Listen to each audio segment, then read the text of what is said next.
You have more money than anyone in your life has ever guessed, and that was never an accident. Nobody at your job has any idea what your bank account actually says right now. This is the story of how you built real wealth, without ever once announcing it. 10 years ago, you were living in a small studio apartment with second-hand furniture. Your closet held 5 identical shirts, and you never once thought about buying more. You drove a 12-year-old sedan with a cracked side mirror you never bothered fixing. Your co-workers assumed you were barely covering rent, and you never corrected them. The truth was simpler than anyone imagined, and also far stranger than they knew. You had already decided, quietly, that looking poor was going to be your strategy. Every paycheck went through the same 2 steps, before you allowed yourself to spend. First the savings account, then the index fund, then whatever was left for groceries. You never explained this system to anyone, not even people who asked directly. Your sister once asked if you needed a loan, and you just said you were fine. That conversation stayed with you longer than you expected it to, but you said nothing. Being underestimated felt uncomfortable at first, and then it started to feel useful. Nobody negotiates hard with someone they assume has nothing worth taking from them. Nobody asks a broke-looking coworker to cover the team lunch or chip in twice. You realized invisibility was not just protection, it was quietly becoming your biggest advantage. So you leaned into it, on purpose, one unremarkable choice after another. This is where the real math started, long before anyone noticed anything was different. Your grandmother had grown up with real scarcity, and her lessons never left your thinking. She used to say wealth whispered while poverty shouted, and you never forgot that line. You did not fully understand it as a kid, but it stayed lodged somewhere in your memory. By the time you had your own income, that whisper had become an actual strategy. You just never expected it would take this long, or work quite this well. At 24, your first real paycheck landed, and it felt smaller than you hoped. You opened a brokerage account that same week, before you even unpacked your apartment. The first deposit was $200, and it felt embarrassingly small at the time. You did not tell your parents, your roommate, or anyone at your new job. You told yourself this was just an experiment, something you could quietly stop later. 6 months in, the number was still small, but the habit had already stuck. You started reading about compound growth on your lunch break, alone, every single day. The math was almost boring, which is exactly why nobody else was paying attention. Most people wanted excitement, fast wins, something worth posting about that same night. You wanted the version that worked quietly, slowly, without needing anyone's approval. By year 2, the account had grown past what a full month's rent covered. You still lived like nothing had changed, because as far as anyone knew, nothing had. Your friends were upgrading apartments, buying new cars, posting vacation photos every few weeks. You kept driving the same cracked sedan, and nobody thought twice about asking why. The gap between what you had and what you showed was growing wider every month. It did not feel like sacrifice anymore, it felt like a system finally taking shape. You started increasing the deposit slightly, every time your paycheck went up at all. Nobody around you knew the percentage, and you made sure it stayed that way. By your late 20s, the number had crossed into 6 figures, quietly, without fanfare. You did not celebrate, you did not tell anyone, you just checked the account and closed it. Your landlord raised the rent that year, and you paid it without any complaint. Co-workers assumed the silence meant you were struggling, and you let them assume that. You picked up extra shifts sometimes, not because you needed the money, but for cover. The appearance of struggle was doing more work for you than any actual struggle would. You learned to deflect questions about money with a shrug and a quick joke. People stopped asking after a while, which was exactly the outcome you wanted. Your online shopping cart stayed nearly empty, out of habit more than necessity now.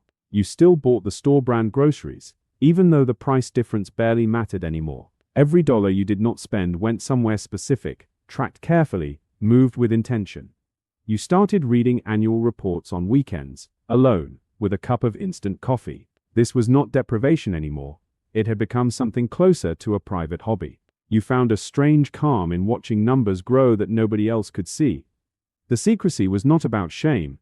It was about protecting something still being built. You knew exactly how fragile a growing pile of money could look to outsiders. One wrong conversation, one careless comment, and the whole story could unravel fast. So you kept the story simple, boring, and completely unremarkable to anyone listening. Your apartment stayed the same size. Your furniture stayed exactly as second-hand as before. From the outside, nothing about your life looked like it was moving anywhere at all. You started meeting other quiet savers online, in small forums nobody at work knew existed. They used code words for their numbers, half joking, half protecting themselves the same way. For the first time, you felt less alone in a choice that often felt isolating. None of them flaunted anything either, and somehow that made the whole thing easier. You realized you were not strange, you were just early, and mostly invisible on purpose. Your car turned 15 years old that spring, and you still refused to replace it. The check engine light came on twice, and both times you just ignored it. A coworker offered to help you find financing for something newer and more reliable. You said you would think about it, and then you never brought it up again. People at work started a quiet joke about your car, and you laughed along easily. The joke never bothered you, because the joke was doing exactly what you needed. Every year you kept that car was another year nobody looked twice at your finances. Your apartment still had the same second-hand couch from your very first year there. Guests sometimes commented on how simple your place looked, almost apologetically, and you agreed. You never corrected them, you just nodded and changed the subject to something easier. Meanwhile, the number in your account kept climbing, steadily, well past 6 figures now. You started diversifying, moving some of it into real estate you never mentioned owning. The property was small, unremarkable, purchased quietly through an LLC with your initials only. Nobody in your life connected that LLC back to the person driving the cracked sedan. You liked it that way, the separation between your name and your actual worth. Some nights you almost told someone, just to see how it would feel out loud. You never did, because the silence had become part of the strategy itself now. Being underestimated was not painful anymore, it had quietly become a form of protection. You started to wonder how far this could go before someone finally noticed something. The answer, it turned out, was much further than you expected it to go. Your best friend got engaged, and the wedding talk turned quickly toward money and budgets. She assumed you could not contribute much, and gently offered to cover your part instead. You let her believe that, and quietly paid for more than she ever knew. The lie was not really a lie, it was just a story you let stand unchallenged. Your parents started asking when you would finally get a car that actually looked decent. You told them you were saving for something bigger, which was, technically, completely true. They assumed you meant a house someday, and you let that assumption sit there. In reality, the number was already large enough to buy several houses outright quietly. You watched people around you stress over surprise expenses that would not have touched your account. A co-worker's car broke down, and the panic in the office was immediate and real. You offered sympathy, nothing more, even though covering the repair would have cost you nothing. Helping too visibly would have raised questions you were not ready to answer just yet. The distance between your real life and your visible life kept stretching further apart. It stopped feeling like a gap and started feeling like two completely separate people. One person drove a cracked sedan and worried out loud about rent increases every year. The other person owned property, held investments, and never once discussed either one publicly. You were both people somehow, existing in the exact same body at the exact same time. Some days that split felt strange, like living two lives running in careful parallel. Other days it felt like the only honest response to a world obsessed with appearances. You were not hiding shame, you were hiding leverage, and those are very different things. The people around you were still reading your car, your apartment, your worn-out shoes. None of them were reading the one number that actually told the truth about you. Then, one ordinary Tuesday, a mistake almost pulled the whole story into the open. Your bank sent a paper statement to your apartment instead of the usual email alert. Your roommate grabbed the mail first and glanced at the envelope before handing it over. He did not open it, but he noticed the bank's name printed across the top corner. It was a private wealth division, not the regular consumer bank most people used. He asked, casually, why your bank looked so different from everyone else's mail. Your heart moved faster than you expected, for something that's small and easy to explain. You mumbled something about a promotional offer, and he seemed to accept it immediately.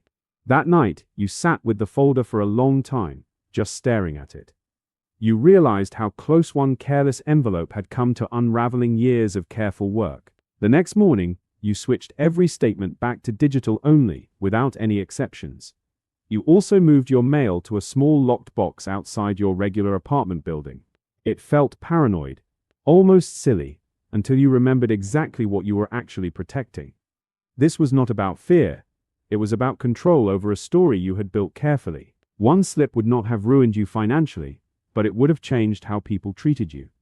The moment people know, they stop seeing you and start seeing the number instead. You had watched it happen to other people, and you refused to let it happen to you. So the small scare became a lesson, and the systems around your privacy only tightened. You added a second layer between your name and every account that actually mattered. The near miss cost you nothing, but it taught you exactly where the real risk lived. A few months later, a new manager joined your team, sharp, confident, and quick to judge. She noticed your car in the parking lot and made a comment about it, laughing. The comment was not cruel exactly, but it carried a clear assumption underneath every word. She assumed you simply could not afford anything better, and said so in front of others. You smiled, said something forgettable, and let the moment pass without any real reaction. Inside, something tightened, not from embarrassment, but from how easily people believed appearances. She started treating you slightly differently after that, more casual, less careful with her words. In meetings, she skipped your ideas faster, assumed you had less to offer overall. You noticed, and said nothing, because reacting would have meant explaining things you were not ready to explain. Instead, you let the assumption work for you, quietly, the same way it always had. You watched her make decisions based on information that was almost completely wrong. It would have been easy to correct her, one sentence, and the whole picture would shift. You chose silence instead, because silence had never once failed to protect what mattered. Later that year, the company announced layoffs, and everyone's stress became suddenly very visible. People around you panicked about rent, about groceries, about bills piling up too fast. You felt none of that pressure, but you never once let your face show it. Matching their worry, even slightly, felt safer than standing out as strangely calm. You learned to perform concern convincingly, the same way you had learned everything else quietly. It was not dishonesty exactly. It was just another layer of the same long-running system. The manager who mocked your car eventually left the company, still believing what she believed. She never learned the truth, and you never felt the need to give it to her. Some stories just end unfinished, and you had made peace with leaving them that way. One afternoon, you sat in a car dealership showroom, just looking, not planning to buy. A salesman approached, confident, already sizing up your outfit, and the keys in your hand. He steered you toward the affordable models before you would said a single word yourself. You let him, and quietly noted how instantly he would decided your entire budget for you. For a moment, you actually considered it, a new car, something that finally matched the number. You pictured pulling into the office lot, watching your co-workers' faces change completely that morning. The image was tempting, more tempting than you expected it to be, honestly. Then you thought about every year of silence, every assumption that had worked in your favor. One car would not just be a car, it would be a signal nobody could unsee. You thanked the salesman, said you would think about it, and walked back out to the lot. Your cracked sedan was still sitting there, patient, unremarkable, exactly where you had left it. You got in, started the engine, and drove home without buying anything at all. It was not about the money. You could have paid cash without even checking the account. It was about what happens after the purchase, once people start asking different questions. New car, then new apartment, then new questions about how you would suddenly afford either one. One visible change tends to demand an explanation for every visible change that follows it. You were not ready to explain 15 years of quiet decisions to anyone, not yet. So the sedan stayed, and the secret stayed with it, a little longer than planned. By your mid-30s, the number had grown into something almost hard to say out loud. The investment accounts alone had crossed $2 million, quietly, without a single announcement. The small property bought years earlier through an LLC had tripled in value since then. Combined, your actual net worth had passed $3 million, sitting almost entirely unseen. You still drove the same cracked sedan, now closer to 20 years old than 15. You still lived in a modest one-bedroom apartment, the same size as your very first one. Nobody who met you casually would have guessed any part of this, not even close. Your co-workers still assumed you were living paycheck to paycheck, the same as most of them. Your family still worried, gently, about whether you were saving enough for retirement someday. You let them worry, because correcting them would have meant explaining 15 years of silence. The number was not a secret because you were ashamed of it, quite the opposite actually. The number was a secret because visibility, you had learned, always came with a cost. Once people know what you have, they treat you differently, whether they mean to or not. Some ask for loans, some grow distant, some start seeing you as an opportunity instead of a person. You had watched it happen to others who revealed too much too early in their story. You were not going to make the same mistake. Not after everything it took to get here. So the number stayed private, tracked only by you, checked quietly late at night sometimes. There was a strange peace in being the only person who understood the full picture. No performance was required, no explanations owed, no reactions to manage from anyone around you. Just a private number, growing steadily, completely disconnected from the story everyone else believed. You had built an entire second life, invisible, running underneath the one people could see. It was not about deception for its own sake, it was about protecting something worth protecting. And for the first time in years, that protection finally felt like it was complete. You thought back to that 24-year-old opening a brokerage account out of pure curiosity. He had no idea what 15 quiet years of the same habit would eventually become. There was no single dramatic moment, no lucky break, no windfall that changed everything overnight. Just the same small deposit, repeated, ignored by almost everyone, including you most days. Compound growth does not announce itself, it just quietly multiplies while nobody happens to be watching. By the time people notice wealth like this, it usually already has decades of momentum. You had simply chosen, early, not to let anyone notice anything until you were ready. As it turned out, you still were not entirely ready. And that was completely fine too. Late one night, you sat alone with the numbers open on your laptop screen. You did not feel triumphant, exactly. You felt something quieter, harder to name precisely. Somewhere out there, people you knew were still guessing wrong about your entire life. You thought about telling someone, just once, just to see their face change completely. You closed the laptop instead, and the thought passed the same way it always did. Tomorrow you would drive the same cracked sedan back to the same ordinary office building. Nobody there would know anything different, and that was still, somehow, exactly the point. The gap between who you appeared to be and who you actually were remained wide. You had stopped trying to close that gap years ago, and stopped missing it too. Wealth, you had learned, was not about being seen, it was about never needing to be. You turned off the lamp and sat in the dark for a moment, just breathing. Somewhere in that quiet apartment sat proof of 15 years nobody else had witnessed. You did not need them to witness it, that had never actually been the goal. The goal had always been simpler, quieter, and far less interested in anyone's approval. You still do not know if you will ever tell anyone the real number, even now. Some nights you think you might, someday, when the reason finally feels worth it. Other nights, the silence feels like the only part of this you never want to lose. For now, the sedan stays parked outside, ordinary, unremarkable, exactly as it has always been. And somewhere behind that ordinary door, the real story keeps growing, unseen and untold. Nobody watching you walk to that car would ever guess what is actually parked behind it.